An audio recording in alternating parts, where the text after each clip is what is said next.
আমি আজকে যে জুমাটা এখানে পড়াচ্ছি এটা আমার জীবনের এই মসজিদের শেষ জুমা। কারণ আমি যখন আপনাদের এখানে আসি, কথাগুলো আপনারা দয়া করে মনোযোগ দিয়ে শুনবেন। আমি যখন আপনাদের এখানে আসি, আসার আগে কামাল ভাই আমার সাথে দেখা করছিলেন। আমি কামাল ভাইকে বলেছিলাম যে ভাই আমাকে নেওয়ার আগে একটু ভেবে চিন্তে নিয়েন। কারণ আমার এক নাম্বার মানসিকতা হলো আমি কোনোদিন কারো গোলামি করতে শিখি নাই। এটা আমার আগের থেকে আমার তবিয়ত, সৃষ্টিগতভাবে আমি এই অফিসের মধ্যে বলেছিলাম যে আমি সৃষ্টিগতভাবে এমন, আমি কোনোদিন কারোর গোলামি করার মানসিকতা লালন করি না। তো আমি ওনাদেরকে শুরুতে এই বিষয়টা ক্লিয়ার করেছিলাম যে আমি আপনাদের এই বিষয়টা ক্লিয়ার জানা দরকার, আমি কিন্তু ওই গোলামের মানসিকতা লালন করি না। আমাকে বাক স্বাধীনতা দিতে হবে। এক নম্বর শর্ত ছিল আমার কথা বলার স্বাধীনতা। দ্বিতীয় নাম্বার, আমি এখানে ছাত্র ছিলাম বা বয়সে কম, সেই হিসেবে আপনারা যে আমাকে খতিবের সম্মানের জায়গা থেকে দেখবেন না, এটা হবে না। আমি যখন খতিব, আমাকে খতিবের সম্মান দিতে হবে। এবং কামাল ভাই এখানে সাক্ষী, ওনারা আমাকে টাকার কথা জিজ্ঞেস করেছিলেন। আমি বলেছিলাম যে ভাই টাকার ব্যাপারে আমি কোনোদিন আজ পর্যন্ত কোনো মসজিদে চুক্তি করিনি, আমার ওই মানসিকতা লালন করি না। আল্লাহ আমাকে যথেষ্ট দিয়েছেন, আমার বাবা এখানে আছেন, আমি আলহামদুলিল্লাহ আল্লাহ আমাকে যথেষ্ট দিয়েছেন। এর চাইতে বেশি আল্লাহর কাছে চাওয়া এটা নিজের উপর জুলুম। তো আমি ওনাদেরকে বলছিলাম যে টাকার ব্যাপারে তো মূল মাসালা না, আমার সর্বপ্রথম শর্ত হলো দুইটা: সম্মানের জায়গায় ঠিক রাখা এবং বাক স্বাধীনতা দেওয়া। তো ওনারা সবাই, উপস্থিত কমিটির সবাই এটা মেনে নিলেন। নিয়ে শেষ পর্যায়ে আমি তো মনে করছি বাস তারা তো মেনে নিয়েছেন, অসুবিধা তো নাই। গত শুক্রবারের আগের শুক্রবার, মানে আমার আগের জুমায় এই মসজিদে বসে আমি কিছু বক্তব্য আপনাদেরকে দিয়েছিলাম। বক্তব্যের মধ্যে আমি কয়েকটা অপশন বলার মধ্যে একটা বলেছিলাম যে কমিটির কোনো ভাই যদি কোনো অপরাধের সাথে জড়িয়ে যায় আপনারা আমাকে বলবেন। এটার ব্যাখ্যাটা, ওয়াজাহাতনামাটা করা দরকার। এই ব্যাখ্যাটা অনেকে নিয়েছেন এভাবে যে আমি কমিটির ওপরে চাপ প্রয়োগ করতে চাচ্ছি। বিষয়টা আদৌ এমন ছিল না, বিষয়টা ক্লিয়ার হওয়া দরকার। আমি বোঝাতে চেয়েছিলাম যে এই মসজিদের আগের অনেক কমিটি ছিল, আপনারা সবাই জানেন এখানে কোটি কোটি টাকা দুর্নীতি হয়েছে। সত্য না মিথ্যা? যে কারণে অডিট রিপোর্টও পেশ করা হয়েছে, এজন্য আমি তাদেরকে ধন্যবাদ জানাই। তাদের আইনের আওতায় আনা দরকার। কোটি কোটি টাকা দুর্নীতি হয়েছে। আমাকে বলেন প্রতিবাদ করেছে কে? এই 16টা বৎসর এই মসজিদ থেকে প্রতিবাদ না হওয়ার কারণে বেপরোয়াভাবে তারা আত্মসাৎ করার সুযোগ পেয়েছে। যদি এই মসজিদ থেকে সরাসরি এগুলোর প্রতিবাদ হতো, কোনো জালেম এখানে চুরি করার সাহস পেত না। কিন্তু কেউ প্রতিবাদ করে নাই। আমি চেয়েছিলাম যে এই অন্যায়ের পুনরাবৃত্তি যেন এই মসজিদে আর দ্বিতীয়বার না ঘটে। যদি কোনো লোক কমিটির মধ্যে এসেও যদি দুর্নীতি করার, অপরাধ করার সুযোগ পায়, আপনারা বিশ্বাস করবেন কিনা জানি না, সেই লোকগুলো এই মাদ্রাসা মসজিদের আলেমদেরকে গোলাম মনে বানিয়ে রেখেছিল। অনেক আলেমের সাথে অপরাধের চূড়ান্ত ধাপে উপনীত ছিল। অনেক আলেমকে এরা হাত পর্যন্ত গায়ে তুলেছে, এটার প্রমাণ আমার কাছে আছে। হাত পর্যন্ত উঠিয়েছে গায়ে, কোনো প্রতিবাদ হয়নি। আমি চেয়েছিলাম যেহেতু বর্তমান কমিটি তারা সংস্কারের একটা মানসিকতা লালন করেন, বিশেষ করে বৈষম্য বিরোধী ছাত্ররা তো আমাদেরকে সংস্কার করতে শিখিয়েছে, তাদের জন্য দোয়া করেন আল্লাহ তাদেরকে ভরপুর কবুল করেন, যে আমাদের এই সংস্কার করা একটা মানসিকতা তারা তৈরি করে দিয়েছেন। তা আমি চেয়েছিলাম যেহেতু তারা সংস্কারের মানসিকতা লালন করে, সুতরাং আমি চাইছিলাম যে এরকম কোনো অন্যায় বা কোনো অপরাধ যেন এই মসজিদের সাথে না ঘটে। যে কারণে আমি বলেছিলাম যদি কেউ অন্যায় করে আমাকে বলবেন, আমি এটার প্রতিবাদ করব। কারণ আমি তো এখানে চাকরি করতে আসিনি, আমি জাস্ট খেদমত করতে আসি। এই কথা বলার পরে জুমার নামাজের পরে আমার সাথে গিয়ে আপনাদের এই মসজিদের প্রধান উপদেষ্টা আসগার সাহেব এবং কামাল ভাই ওনারা গেলেন। আমার কাছে ব্যাখ্যা চাওয়া হলো। এটাই প্রথম অপরাধ, আমার কাছে ব্যাখ্যা চাওয়া। কারণ আমি আগেই বলেছিলাম আমি কৈফিয়ত দিতে পারবো না। এটা যদি আপনারা মনে করেন অহংকার, তো এই মসজিদের আগের কমিটির রূপের কারণে এখানে যদি কোনো খতিব অহংকারের সাথে বক্তব্য দেয়, এটাই তার জন্য জায়েজ। অহংকারী দাম্ভিকদের সামনে নমনীয়তা দেখানো এটা জুলুম। দাম্ভিকদের সাথে দাম্ভিকতা দিয়ে প্রতিবাদ করা এটাই ঠিক। এটার আপনারা মানেন বা না মানেন, আমি এইভাবেই চলি, এটা আমার মেজাজ, আমার তবিয়ত। আমি তাদেরকে বলেছিলাম যে দেখেন, তারপর আমি জবাব দিয়েছি, যেহেতু আমার কাছে কৈফিয়ত চাইতে গেছে, আমি সুন্দর করে জবাব দিয়েছি, দেখেন আমি এই কমিটিকে মিনিং করে বলি নাই, আপনারা আমার কথাকে নিজেদের উপরে টেনে নিয়েন না। আমি চাইছিলাম এমন কোনো অপরাধ যেন দ্বিতীয়বার এখানে না ঘটে। যাই হোক, শেষ পর্যন্ত কথা হলো কামাল ভাইয়ের সাথে আমার, শেষ পর্যন্ত এখানে কামাল ভাই, জাকির ভাই, আরও কয়েকজন ছিলেন। শেষ পর্যন্ত কামাল ভাইয়ের সাথে আমার মুয়ানাকা পর্যন্ত হয়েছে। আমার কিছু কষ্টের কথা ওনাকে বলছি, কামাল ভাই বলছে যে হুজুর আসলে আমরা এইভাবে বুঝতে পারি নাই, আসলে যে কাজগুলো আমাদের হয়েছে বিষয়টা আমাদের ঠিক হয় নাই, আমরা এখন বুঝতে পারছি যেটা আমাদের কাজটা ঠিক হয় নাই।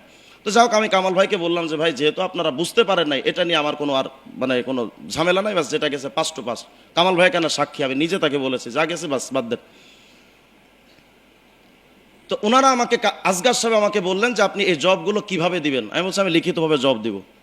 4 দিন গেল, আমি রিপোর্ট, একটা অভিযোগ লিখতে তো একটু সময় লাগে যে কোন কোন সমস্যাগুলো আমার ভেতরে আছে। মঙ্গলবারের দিন সম্ভবত, হ্যাঁ মঙ্গলবার, হঠাৎ করে আসগার সাহেব আমাকে ফোন দিলেন, যিনি আপনাদের মসজিদ কমিটির প্রধান উপদেষ্টা। তিনি আমাকে ফোন দিয়ে আমাকে বললেন যে আপনি এই কথাগুলো বলছেন, এটা নিয়ে তো মুসল্লিদের মধ্যে বিরাট সমস্যা, মুসল্লিরা তো আপনাকে নিয়ে বিরূপ মন্তব্য করছে। আমি ভাবলাম যেহেতু মুসল্লিরা মন্তব্য করছে, আমি বললাম যে দেখেন মুসল্লি তো এক প্রকার হয় না, মুসল্লি তো বিভিন্ন প্রকার হয়। যারা দুর্নীতিবাজ তাদের মেজাজ হবে দুর্নীতিকে মেনে নেওয়া, যারা ভালো মানুষ তাদের মেজাজ হবে উন্নত মেজাজ। সুতরাং সব মুসল্লি তো একরকম না। তো উনি আমাকে বললেন আপনি চাইছেন একাই আপনি কমিটির আপনি বিচার করবেন, এটা করবেন সেটা করবেন। আমি বললাম দেখেন আপনারা আমাকে বলেন তো গত শুক্রবারে এখানে আমি সব কমিটিকে বিচার করব এমন কোনো কথা কি আমি বলেছিলাম? বলেন, জোরে বলেন। তাহলে এই কথাগুলো আমাকে কেন বললো? এই কথা যখন উনি বলছেন তখন আমি ওনাকে বললাম যে দেখেন মুরব্বী, আপনি আমার কথাকে হয়তো টুইস্ট করতেছেন, বিকৃত করছেন। আমি এই কথা একবারও বলিনি যে আমি কমিটির বিচার করব। আমি বলেছিলাম, আমার বোঝানোর স্টাইলটা ছিল যে এই মসজিদের মেম্বার থেকে প্রতিবাদ হবে, কমিটির লোকরা বিচার করবে, খতিব এবং কমিটি উভয় সমন্বয়ে একটা বিচার হলে এটা সুন্দর হবে, মুসল্লিদের মধ্যেও এই বিষয়টা নিয়ে আশ্বস্ত থাকবে, মুসল্লিরা এটা নিয়ে খুশি থাকবে, কমিটির লোকেরা স্বচ্ছ থাকবে। এটা আমার মূল টার্গেট ছিল। আমি চাইছিলাম কমিটির হতে সাহায্যকারী, আর বানায় দিলেন আমার বিরোধী। এটা বলার পরে উনি আমাকে সাথে সাথে বললেন, যে কথাটা বললেন আমি ওই কথাটা আপনাদেরকে শুধু সংক্ষেপে একটু শোনাতে চাচ্ছি, কারণ আমার যেহেতু এটা শেষ জুমা, এরপর আর আপনাদের এখানে আসা হবে না, বিষয়টা ক্লিয়ার থাকা ভালো। উনি আমাকে যে আচরণটা করেছেন সেটা আমি আপনাদেরকে একটু শোনাচ্ছি, আমি সেটা সমাধান করব। এই মিয়া কথা শুনেন, আপনি অতিরিক্ত কথা বলতেছেন। আপনার কথা আমি বিকৃত করব, আমার কি ঠেকা পড়ে গেছে? আমি ওখানে ছিলাম। আপনি আমাকে যে ধমক দিলেন, পৃথিবীতে আমাকে ধমক দেওয়ার মতো সাহস আলহামদুলিল্লাহ কেউ পায় না। আপনি এই সাহসটা কোত্থেকে পেলেন? আপনি কে আমাকে ধমক দেওয়ার? তুই তো বেটা ফেরাউন হয়ে গেছ, তুই বেটা ফেরাউন হয়ে গেছ। আচ্ছা ঠিক আছে, এটা সমাধান হবে। ধমক দিব না, দিব কে? আচ্ছা ঠিক আছে, আপনি যে ধমক দিচ্ছেন না, এটার জন্য আপনার সমাধানটা ইনশাআল্লাহ মুসল্লিরাই করবে।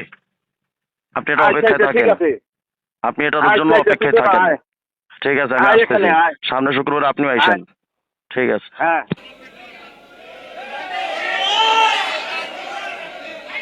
থামেন থামেন। উনি আমাকে বললেন আমি তো ফেরাউন হয়ে গেছি।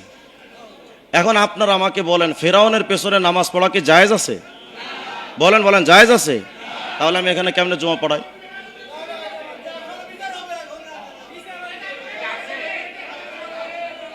থামেন থামেন, শোনেন, আরো কথা আছে তোমার, একটু একটু থামেন, একটু থামেন। আমি এই আচরণ হওয়ার পরে, শোনেন শোনেন, এই আচরণের পরে আমি কামাল ভাইকে ফোন দিলাম যে ভাই এমন আচরণ হলো, এটার বিচার কি? তো উনি আমাকে বললেন যে হুজুর বিচারটা আমরা খুব তাড়াতাড়ি আলোচনা করে আপনাকে জানাবো। আজকে 10 দিন পর্যন্ত গেল, কোনো বিচার হলো না। বিচার তো হলোই না, উল্টা এই কমিটির ভাইয়েরা আমার কাছে একটা নোটিশ পাঠিয়েছেন জবাব দেওয়ার জন্য।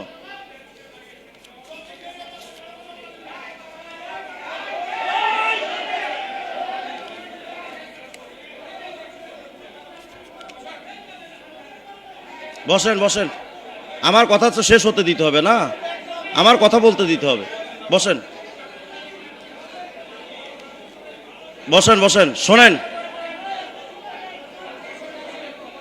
আচ্ছা কথা শেষ, শোনেন সবাই বসেন বসেন বসেন, এই ভাইরা বসেন বসেন বসেন। বিষয়টা সাফ হওয়া দরকার, আমি সাফ করার জন্য বলছি।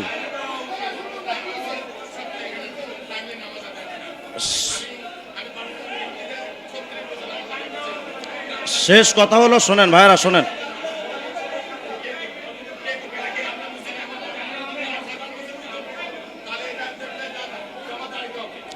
আচ্ছা বাস বাস, আমি কথা বলি, শেষ শেষ। আমার একটা কথা শোনেন, যে বিষয়টা যেহেতু হয়ে গেছে এটা সমাধান।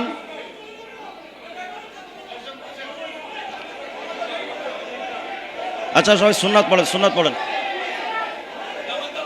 বসেন বসেন।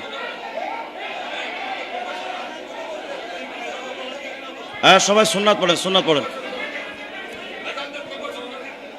ভাই ঠিক বেঠিক আমাকে শিখাতে এসেন না, কোনটা ঠিক কোনটা বেঠিক সেটা আমি ভালো করেই জানি।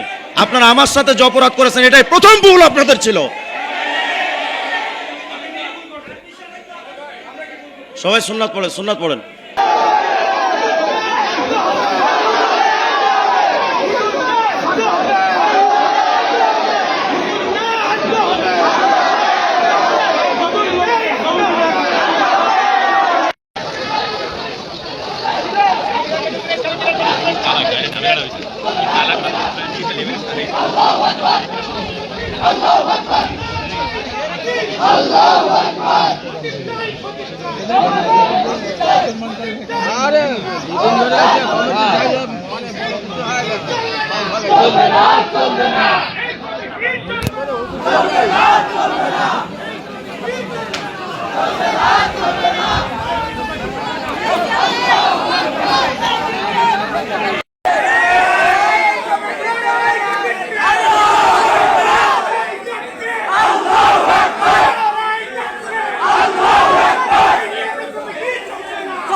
টার্গেট কি পরবর্তী আপনাদের পরবর্তী কি? টার্গেট আমাদের যে খতিব ছিল ওই খতিব আছে থাকবে, আর যারা মনে করেন এই মসজিদে দুর্নীতি করে ওরা এই মসজিদ থাকতে পারবে না, এই মসজিদে থাকতে পারবে না যারা দুর্নীতি করবে।